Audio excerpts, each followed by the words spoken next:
He got me. He got me. My life changed a lot, and I've never really recovered. I remember hearing the words, "Prove your loyalty to me." I saw how angry and upset he could get from the most simplest thing. And I just thought to myself, if I don't do this, I don't know what's gonna happen. He's a predator. And I mean that in a sexually charged way. I mean that in a manipulation. The penthouse was already thick with haze, lavender incense, vape clouds, and the low sting of tequila. Music pounded like a second heartbeat. Phil, then 27, hovered by a marble countertop stacked with empty glasses, waiting for a signal that never came gently.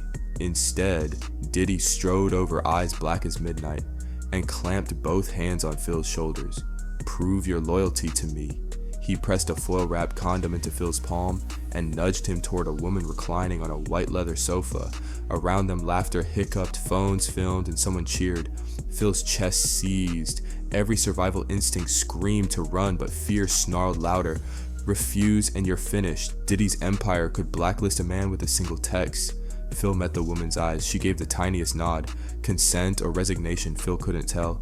He performed just long enough to satisfy the voyeur behind him, then yanked up his pants, bolted down the stairs, and fled into the Los Angeles night. Back home, adrenaline ebbed into dread. The next day, the incident vanished. No footage, no rumors, no apology. Phil realized why. Part of his job description was scrubbing devices, purging any proof that the king of hip-hop ever blurred the line between indulgence and coercion. Yet that loyalty test marked a turning point.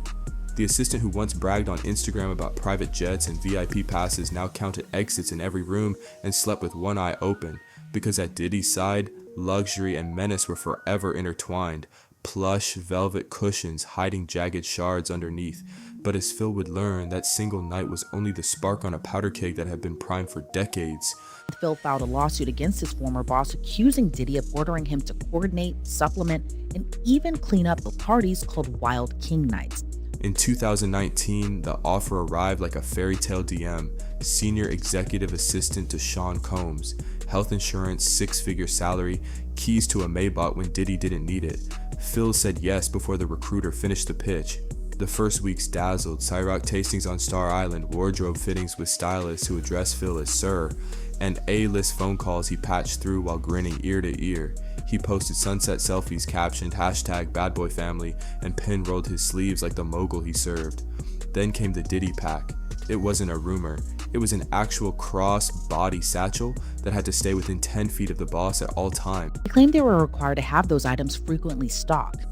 Inside, pre-rolled joints, psilocybin chocolates, ketamine vials, Ativan for the come down, blue tablets for libido, and a black titanium lighter engraved love. Phil refreshed the stash daily, handing cash to street couriers who never asked names. Next came the calls, relentless pings at inhuman hours, 3:07 a.m. Phil, find 20 Xanax, courier in 10, 4:41 a.m. Need a plan B, get 2 just in case to 5:03 a.m. Chocolate, she's gonna need a chocolate in a minute. Refusal wasn't an option. Execs at Diddy's liquor label warned you, if you can't keep up, someone else will. Lawyers hinted that non-disclosure agreements included ruinous penalty clauses, and Diddy himself reminded staff of his Rolodex. "I know every attorney, every label head, every playlist editor. Don't F with love." Fear wasn't the only weapon. There were gifts, Gucci backpacks, VIP Coachella wristbands, envelopes fat with cash. One minute Diddy raged, the next he hugged you, whispering, "Your family." Trauma bonded to triumph until Phil barely recognized which was which. He tried to rationalize, this is entertainment, excess sells, but rationalizing grew harder each time he answered a 5 a.m. phone call to wipe down marble floors slick with baby oil and something thicker, or when he shielded a half-conscious party guest from paparazzi flash, or that night in Miami when Diddy kicked a topless woman twice, then wrapped her in a fur coat and sent her home with gifts large enough to erase pain. By 2021, the dream job had devoured Phil's mental health. He left without a public word, better to vanish quietly than spark retaliation. Depression swallowed months. Therapy only began to untangle the guilt. He thought he was free. He didn't know the world was about to hear stories even darker than his. And what a Wild King night was when him and a guest would go to a hotel room or be at his home, his bedroom, and they would have intimate gatherings. I would have to go and prep that hotel room, which consisted of baby oil, Astroglide, candles, incense, liquor, lights, tons of toiletries, drugs. Phil, I need some Cialis. Can you give me 20 Xanax, please? Hey, Phil, I need a plan B. I need 10 Adderall. And Phil, do we have any more chocolates? Because she's gonna need a chocolate in a minute. Among insiders, the parties had two names in lawsuits, freak-offs, in staff group chats, Wild King nights. Preparation started at dusk. Assistants rolled carts into luxury suites, cranking the heat. No AC, Diddy insisted. Sweat loosens people up. Screwed every light bulb over 40 watts, snapping in rose-tinted replacements. They lined side tables with glass bowls of MDMA crystals that glittered like rock candy, and stacked hand towels folded with nightclub precision. The supply list read like a pharmaceutical heist. Ketamine, ecstasy, GHB, joints rolled in gold leaf paper, cases of Ciroc in flavors nobody could pronounce, baby oil and Astroglide by the gallon. Federal agents would later photograph palletized boxes, over 1,000 bottles shipped to the same hotel chains that hosted movie premieres weeks earlier. Once guests arrived, Instagram models, aspiring singers, NBA rookies, phones disappeared into velvet pouches. Diddy began filming on his own devices, barking angles like a one-man boom operator. Wider, get the mirror and frame, yeah that. He rarely starred, he curated, the director of his own decadence. Midnight voices in Phil's earpiece. We're low on lube, bring 3 more. He'd run a tunnel between suite and supply vans, sweating through silk. Around 4 a.m., fresh baby oil splashed the marble. The heat fogged every glass pane. Guests drifted in psychedelic stupors, some consenting, some too dazed to protest, none sure how many cameras captured them. When sunrise bled through blackout curtains, cleanup crews slipped in.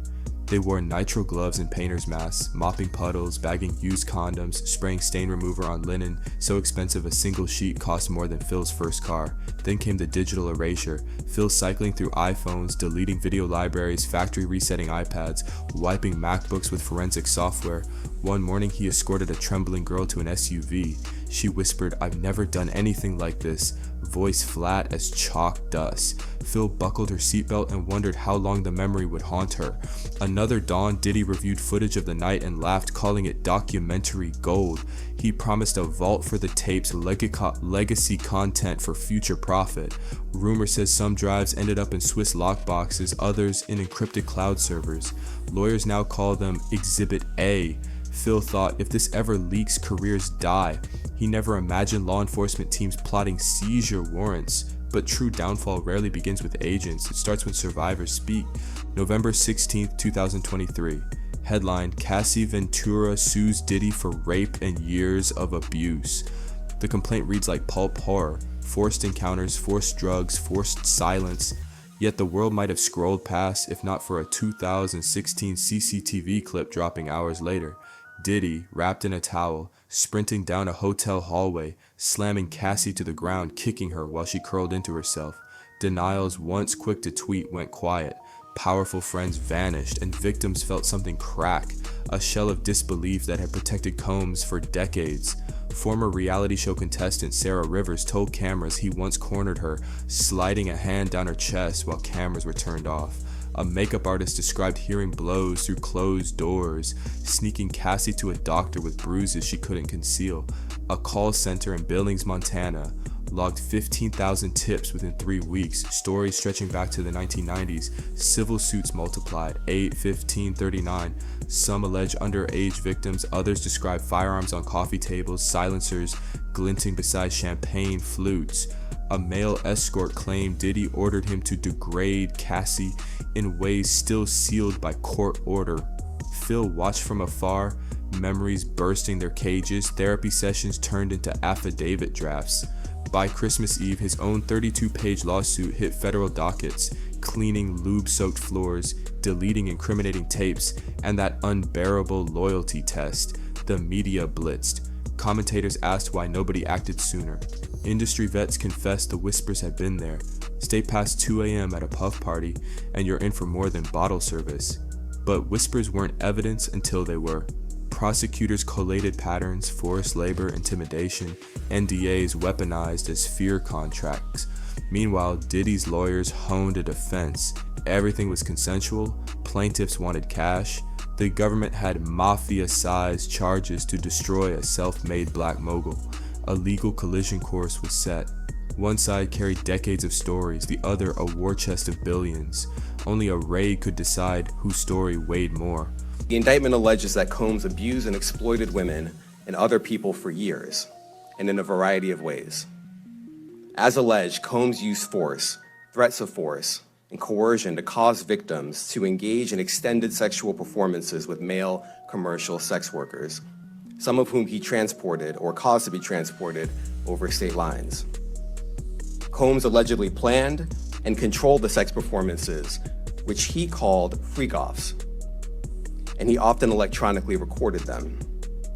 The freak-offs sometimes lasted days at a time, involved multiple commercial sex workers, and often involved a variety of narcotics such as ketamine, ecstasy, and GHB. March 25th, 2024. Pre-dawn stillness shattered by battering rams on Star Island. Homeland Security agents in ballistic vests stormed pastel mansions overlooking Biscayne Bay. Simultaneously, teams breached the Holmby Hills estate in LA, helicopters whirred. Neighbors filmed the grainy phone clips. Inside, agents cataloged everything. A safe labeled Love Only, high-cap magazines for Glock handguns, t-shirts reading Deep Hardy, and crates upon crates of lubricants.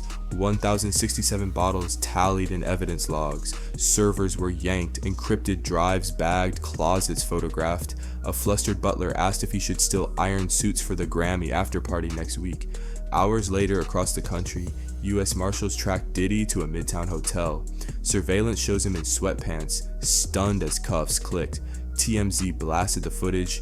Diddy blindsided arrest. On May 5th, the grand jury indictment dropped 3 counts that read like organized crime cinema: racketeering conspiracy, orchestrating a network of employees to procure drugs, weapons, and victims, sex trafficking by force, fraud, or coercion, naming Cassie as primary victim, with others unknown to the grand jury, interstate transportation for prostitution, flying commercial sex workers across state lines for freak-offs. Prosecutors alleged Combs brandished firearms to cow witnesses, used shell LLCs for hush payments, and threatened staff careers if they spoke. In bail hearings, a judge labeled him a danger to women, citing the Cassie video, multiple gun incidents, and those sealed tapes rumored to show far worse. Bail denied.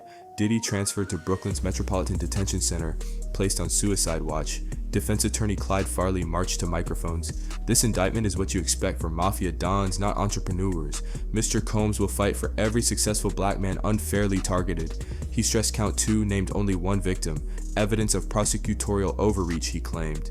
Yet across YouTube, reaction videos looped agents wheeling out baby oil crates, while TikTokers asked, what billionaire needs Costco-level baby oil stock? Brands reacted quicker than the jury would. Revolt TV distanced itself. Diageo froze Kirok ads. Sean John's remaining retail partners postponed collections. Spotify playlists titled Bad Boy Forever quietly disappeared. And still, lawyers hinted the worst receipts hadn't surfaced. Homeland Security had tapes, and if they entered evidence, jury eyes would see celebrities, athletes, maybe politicians blurred in the periphery. The empire built on image was crumbling under fluorescent courthouse lights. But collapse didn't end at court filings, it rippled through pop culture, tearing myths apart. No matter how many lawsuits are filed, it won't change the fact that Mr. Combs has never sexually assaulted or sex trafficked anyone, man or woman, adult or minor. We live in a world where anyone can file a lawsuit for any reason. Fortunately, a fair and impartial judicial process exists to find the truth, and Mr. Combs is confident he will prevail in court. From an 8x10 isolation cell nicknamed the Shoebox, Diddy drafted counter-narratives. Lawyers filed motions to suppress the Cassie video as prejudicial PR agents pitched legacy documentaries portraying him as a misunderstood visionary. Rumors swirled that Combs wanted to testify, tell jurors the freak-offs were consensual, the violence isolated, the baby oil just an over-the-top aesthetic. Yet outside, momentum shifted. Hashtag surviving Diddy and Bad Boy No More top trending lists for days. Former proteges who once praised him slinked into silence or issued measured condemnations. DJ sets skipped over It's all about the Benjamins. Even Ellen DeGeneres' old joke about Diddy after parties resurfaced, now sounding grimly prophetic. Sponsors scattered, Kirok's neon billboards dimmed, Sean John pop-ups shuttered. A handful of loyalists cried conspiracy, arguing big government loved to topple black success stories, but supporters stumbled over the Cassie tape. A visual no spin could whitewash. Meanwhile, investigators subpoenaed hotel chains, security firms, even California power companies, looking for thermostat records proving those sweltering party temps. Agents quietly interviewed male sex workers, female influencers, chauffeurs, and bodyguards. Some carried NDAs thicker than suburban phone books. Prosecutors hinted NDAs don't shield criminal evidence. Hollywood felt tremors too. Whispered lists of A-listers who allegedly attended Wild King nights had managers answering 3 a.m. calls. Entertainment lawyers negotiated anonymity for clients who'd done nothing illegal but feared reputational fallout if tapes leaked. Music historians debated separating art from artist. Could the man who propelled Biggie and Mary J. Blige be celebrated while accusations mounted? Streaming analytics showed Bad Boy catalog plays dipping 8% in a month, small but telling. Diddy's team framed it as cancel culture hysteria, but culture's verdict was forming. Talent doesn't purchase impunity. A beat can't drown a scream caught on camera. Still, the bigger question lingered beyond one mogul. How many empires run on silence? Power is a narcotic more potent than any ketamine capsule. At certain wealth thresholds, boundaries blur. Yes becomes default, no requires courage, and bystanders convince themselves excess equals consent. Diddy's alleged crimes unfold at an intersection the public loves to romanticize: fame, sex, and limitless cash, but rarely audits. Wild King nights weren't filmed in bunkers, they pulsed in penthouses where Grammy winners clinked glasses. Every guest who shrugged off red flags helped the illusion persist. Every assistant who feared career ruin if they spoke contributed to a system where NDAs and hush money became cheaper than accountability. The government's case aims to prove criminal enterprise, but even if a jury convicts, the cultural reckoning is ours. Will the industry stop glamorizing savage personas that double as warning labels? Will fans skip scandal playlists, or will notoriety spark streams? Lawyers whisper about tapes showing recognizable faces, actors, athletes, executives, blurred for now. If courts deem those faces relevant, blur fades. Hollywood's hush might crumble, and with it, the notion that fame insulates vice. Phil Pines isn't chasing fame. He speaks because silence kept him sick. In interviews, he says, "I'm hoping my story helps others get to the light, 'cause it's dark." Hundreds echo him on tip-line voicemails. If courts convict, survivors may see a door open that wealth once slammed shut. And if courts acquit, the door still stands, cracked by testimony, footage, and the knowledge that not even bad boy immunity lasts forever. Which brings us back to the price of that loyalty test. A judge called Sean Combs a danger to women and locked him away pending trial. His attorneys promise a comeback, hinting at a jury that will understand love, heartbreak, and mutual infidelity. But footage of Cassie sprawled on hotel carpet, Phil's tears on camera, and crates of baby oil stacked like evidence from a surreal crime scene tell a harder story. Maybe a jury says not guilty, maybe they don't. Either way, the world has already watched Phil Pines freeze under neon lights, forced into sex to keep a paycheck. We've seen Cassie run for her life. We've heard voice notes ordering drugs like drive-through lattes.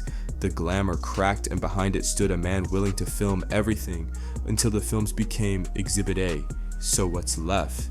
For Diddy, a fight from a shoebox cell, his legacy dangling by a frayed Ciroc cord. For survivors, a chance to speak without whispers. For the rest of us, a question too big for one verdict. How much loyalty does power deserve, and what will you pay to keep it? Drop your thoughts below, because stories like this don't end when the beat fades. They end when silence finally costs more than truth, and that day might be closer than any Wild King night ever ran till dawn.